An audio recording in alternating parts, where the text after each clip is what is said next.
"Your Grace," Garrett said, voice rough with fatigue. "I bring word from Lord Commander Bregan. We've been scouting beyond the wall at your urging. We found something. An old ruin of ice deep in the haunted forest. We've never seen its like before." Jon leaned forward. "Describe it." Garrett swallowed. "It's like a fortress, carved from a glacier. Not large, but unnatural." The ranger who got closest said the ice walls seemed to reflect shapes that weren't there, as though illusions moved within. He heard whispers in the wind, too. When he tried to go closer, a storm blew in and nearly buried him in snow. He retreated. A hush fell over the throne room. Sansa's face grew pale, and Nymora's lips tightened. Tyrion rubbed his temples. "Gods, another reminder that we know so little about what lies beyond the wall." Garrett shifted uneasily. "Lord Commander Bregan wanted you to know, Your Grace. He's sending more scouts in the coming weeks, better provisioned, to see if the ruin is truly abandoned or if something dwells there." Jon nodded, rising from the Iron Throne. "Tell the Lord Commander I commend his vigilance. I'll send additional supplies, warm gear, and more men if necessary. We must learn what's there." Garrett bowed. "Yes, Your Grace." The ranger departed, leaving the royal council in uneasy silence. Sansa exhaled shakily. "Ice fortress in the haunted forest. It sounds like the beginning of a horror story we've heard before." Nymora set her jaw. "If it's connected to the heart of winter or some remnant of the White Walkers, we can't ignore it." Jon's hand clenched the throne's armrest. "We won't. I'll keep sending rangers until we know more. We might eventually lead an expedition ourselves, if that's what it takes." He glanced at Sansa and Tyrion. "But let's not alarm the realm without proof of a new threat. Our mission remains the same. Unify, prepare, wait, watch." And so it went. Another year passed. The realm continued to rebuild. Harvests improved, the roads bustled with trade, and King's Landing's population swelled with travelers seeking opportunity.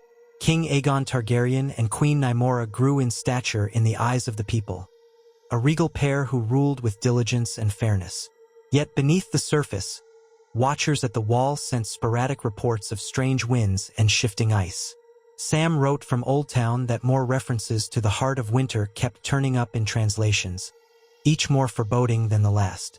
Bran's occasional ravens remained cryptic, referencing cyclical time and the need to forge new destinies. Tormund's messages from beyond the wall were brief, stating no open sign of White Walkers but a sense of unease in the air. Little by little, Jon came to terms with what it meant to rule in the shadow of a possible doom that might not come for decades, if at all. He realized that leadership meant protecting both the present and the future. If that protection required quiet vigilance and an unending readiness for war in the cold, so be it. He also learned that life must go on regardless of looming storms. Children were born in King's Landing. New songs were composed. Markets thrived. Old feuds were settled or flared anew. The wheel of daily existence kept turning. Even in the Red Keep, laughter could be heard on good days. Jon and Nymora occasionally managed to slip away from the throne room to share a private meal or walk in the gardens, remembering that though they bore the burdens of monarchy, they were still human. As time wore on, small signs of hope emerged.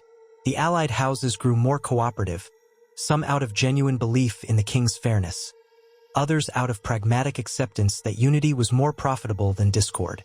The Iron Islands charter held, with Yara Greyjoy occasionally visiting to reaffirm their accord. Dorne, guided by Prince Khosror Martell, maintained peaceful relations, respecting Queen Nymora's place in King's Landing. The realm was not entirely free of turmoil.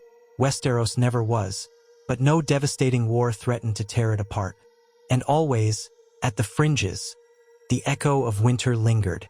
On some nights, as Jon drifted to sleep with Nymora by his side, he dreamed of swirling snow and the clang of steel on ice, of eerie whispers drifting across frozen wastes. He would wake to find her comforting him, or sometimes she was the one who woke with heart pounding from nightmares of a monstrous shape in a glacial fortress.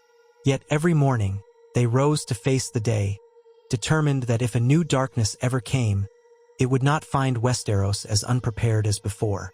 No prophecy was carved in stone. No fate was truly sealed. Kings and queens, archmasters and rangers, lords and ladies, free folk and citadel novices, all carried pieces of the future in their hands. Jon Snow, Aegon Targaryen, walked that fine line between hope and dread, forging a kingdom that might outlast the winter, might finally break the cycle of ice and fire. If the heart of winter stirred, it would meet a realm more united than it had ever been. Whether that would be enough, none could say. But in the meantime, life persisted, shining like a candle flame against the looming dark. And for Jon, that persistent flame of life was worth defending, no matter how long the watch must last.